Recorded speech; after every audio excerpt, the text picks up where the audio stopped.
The ambulance sirens had barely faded when I found the evidence. There, in the kitchen trash, beneath a hastily discarded napkin, a printout from WebMD titled How to Convincingly Fake Medical Symptoms. Frank had highlighted chest pain and shortness of breath in bright yellow. My meatloaf, the one I'd spent hours preparing for our 30th anniversary dinner, sat barely touched on his plate. My husband had gone so far as to fake a heart attack rather than tell me the truth about my cooking. So I made a decision right there. I'd serve him something far more satisfying than honesty. Frank and I met at a diner in 1991. He was a regular customer. I was a waitress putting myself through community college. He'd order the same thing every time. Cheeseburger, medium rare, extra pickles, side of onion rings. After 3 months of coffee refills and small talk, he finally asked me out. I still remember how he looked that night, nervous in his pressed shirt, telling me he'd never met anyone who remembered his order without writing it down. We married a year later. Frank worked as an accountant while I finished my degree in business administration. We complemented each other perfectly. He was methodical, cautious. I was spontaneous, ambitious. Together, we navigated the typical hurdles of early marriage: tight budgets, tiny apartments, balancing career ambitions with building a life together. One thing we never disagreed on was food. Frank was an enthusiastic eater, and I tried my best. My mother had never taught me to cook. Growing up, our meals came from boxes, cans, or the drive-through window. But for Frank, food was love.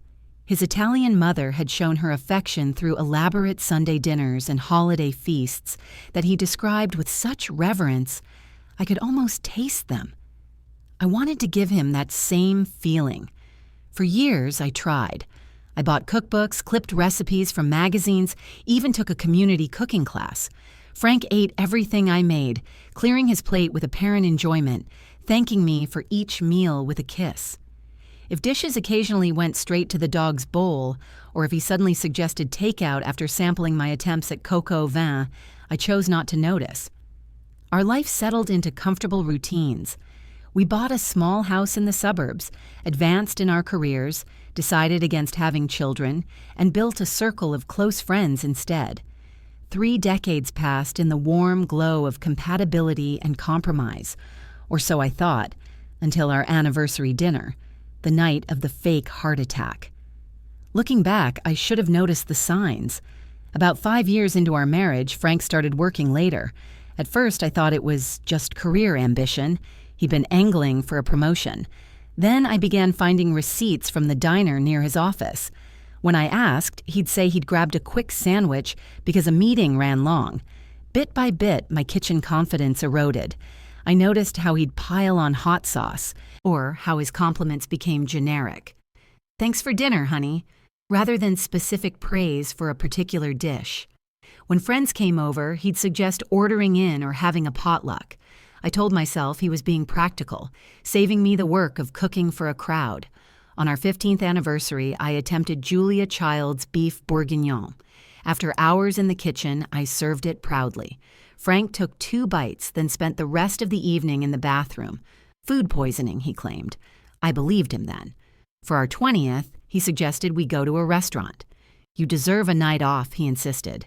I agreed, pushing down disappointment.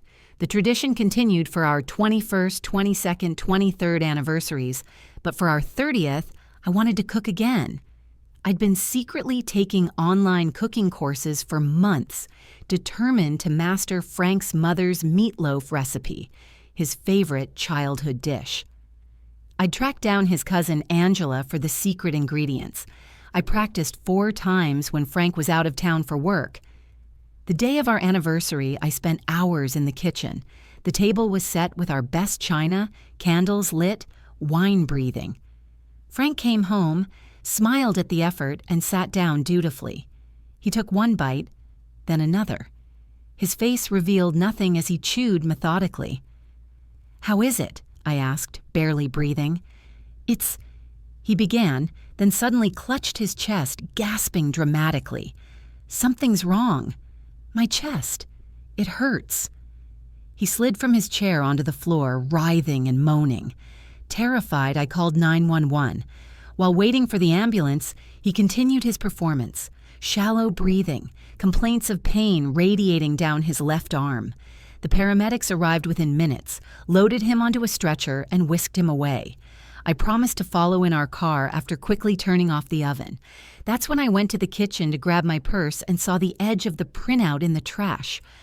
Pulling it out, I stared in disbelief at the highlighted symptoms, the exact ones Frank had just displayed. At the bottom of the page, in his neat handwriting, "Anniversary dinner, last resort." I stood in our kitchen surrounded by the evidence of my hours of loving effort and his elaborate deception, and something inside me shifted. At the hospital, Frank maintained his charade through triage, but when the initial EKG came back normal, he began to recover miraculously. The doctor looked skeptical but ordered additional tests, blood work, a chest x-ray. I sat beside his bed holding his hand, the picture of a concerned wife. "I'm starting to feel better," he told the nurse. "Maybe it was just indigestion." He glanced at me apologetically. "From my meatloaf," I added helpfully, my eyes wide with concern.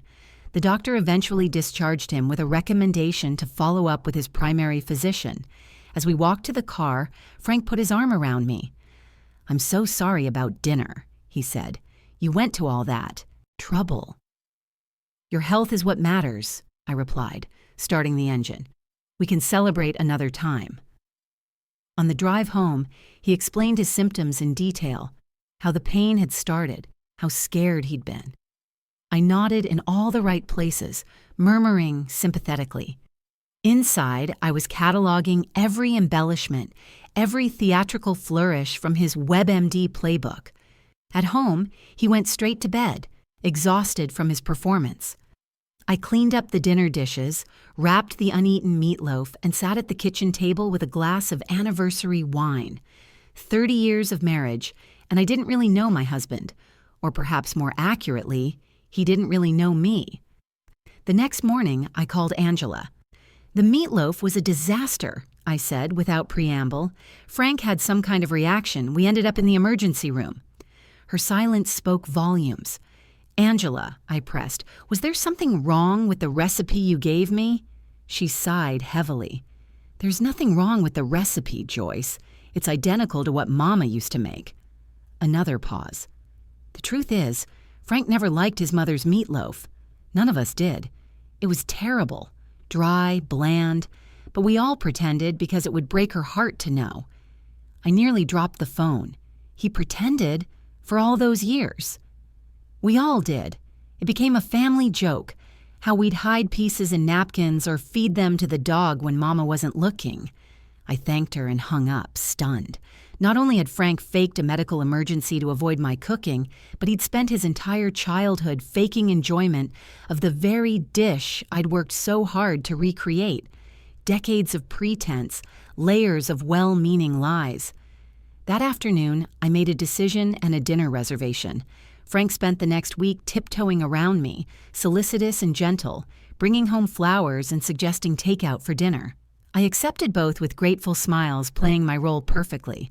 When he mentioned having lost his appetite due to post-traumatic stress from his heart episode, I expressed nothing but sympathy. "You should see your doctor," I urged, buttering my delivery pizza crust. "Maybe there's something wrong with your heart." "I made an appointment," he lied. I knew he hadn't because I checked the shared calendar on his phone while he was in the shower. Meanwhile, I began my project. First, I enrolled in professional cooking classes at the community college, Tuesday and Thursday evenings, when Frank believed I was at my book club.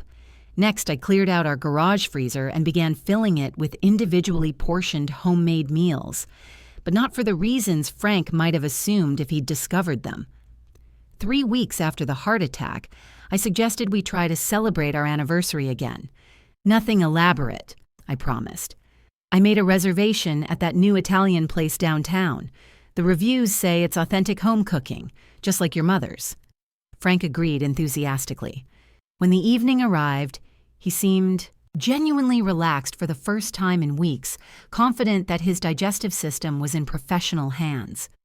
The restaurant was warm and inviting, with checkered tablecloths and candles in Chianti bottles.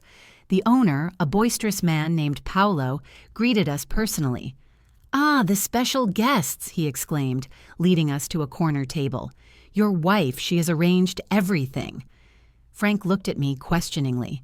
I squeezed his hand and smiled. The meal that followed was magnificent. Antipasto platters, handmade pasta, tiramisu that melted on the tongue.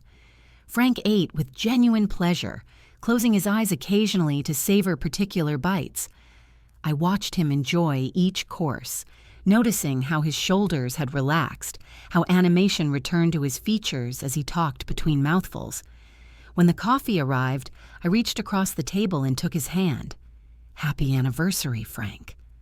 "This was perfect," he said, squeezing my fingers. "How did you find this place?" "I have my resources," I replied. "Paolo is actually my cooking instructor. I've been taking classes." Frank's smile faltered slightly. "Cooking classes? You didn't mention—" "There's something else I haven't mentioned," I said calmly, sipping my espresso. "I found your WebMD printout. I know you faked the heart attack." The color drained from his face. "Joyce, I can explain." "No need. I also know about your mother's meatloaf. Angela told me everything." He stared at me, mouth opening and closing without sound. 30 years, Frank. 30 years of pretending to like my cooking because you couldn't bear to hurt my feelings. 30 years of lying to protect me. I paused. And one ridiculous fake heart attack. "I'm so sorry," he whispered. "I'm not angry," I told him, surprising us both with the truth of it. "But I am making some changes." That night, I showed Frank the garage freezer, now stocked with 3 months' worth of meals prepared during my classes. "Starting Monday, I'm opening a catering business with Paolo," I explained. "Small events at first, building slowly. I've already lined up 3 clients." Frank looked from the freezer to me, confusion evident. "But all these meals—" "Are for you," I finished. "Properly cooked, properly portioned, properly labeled. All you have to do is heat them. Because I won't be cooking at home anymore, Frank, not ever again." His face fell. "Joyce, it's not punishment," I assured him. "It's liberation. For both of us. You're free from pretending, and I'm free from failing." In the months that followed, my catering business flourished. I discovered that while I'd never be a great home cook, I excelled at business management, menu planning, and event coordination. I hired talented chefs who executed my vision while teaching me techniques I incorporated into the frozen meals I still prepared for Frank every other weekend. Frank, for his part, became my biggest champion. He revamped my accounting system, built my website, and proudly distributed business cards to everyone he met. On nights when I came home late from events, he'd be waiting with a glass of wine and takeout from our favorite restaurants. Last week, we celebrated our 31st anniversary at Paolo's restaurant. Over dessert, Frank raised his glass. "To my brilliant wife who turned my worst moment into her greatest success." I clinked my glass against his. "To honest appetites." Sometimes the truest form of love isn't in what we pretend to swallow, but in what we finally have the courage to serve, especially when that something is the truth, garnished with just a touch of well-deserved